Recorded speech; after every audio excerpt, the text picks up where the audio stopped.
Beginning in Tehran and spreading throughout Iran, demonstrators have flooded the streets with shouts of death to Iran's supreme leader Khamenei and down with the regime. This regime is extremely harsh, is extremely brutal.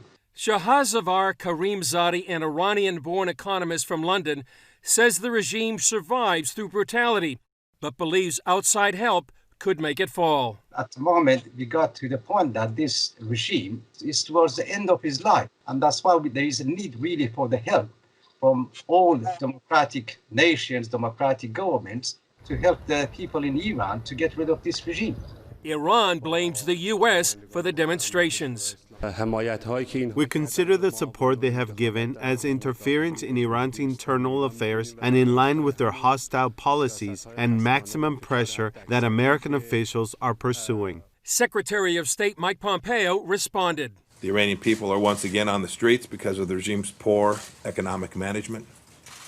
And instead of addressing their grievances, Tehran has responded with violence and by blaming those outside of the country. Courageous people of Iran who refuse to stay silent about 40 years of abuse by the ruling regime, I say simply this: the United States hears you, we support you, and we will continue to stand with you in your struggle for a brighter future for your people and for your great nation.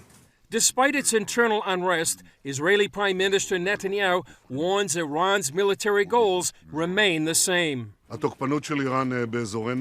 Iran's aggressions in our region and in front of us continues. We are taking all necessary steps to prevent Iran from settling here in the region. It also includes the activities needed to thwart deadly weapons transfers from Iran to Syria, whether by air or ground.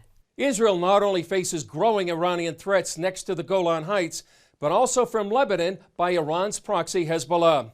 After Iran's recent attack against Saudi Arabia, the U.S. commander in the Middle East, General Kenneth McKenzie, issued this warning and said, "In my judgment, it is very possible that Iran will attack again."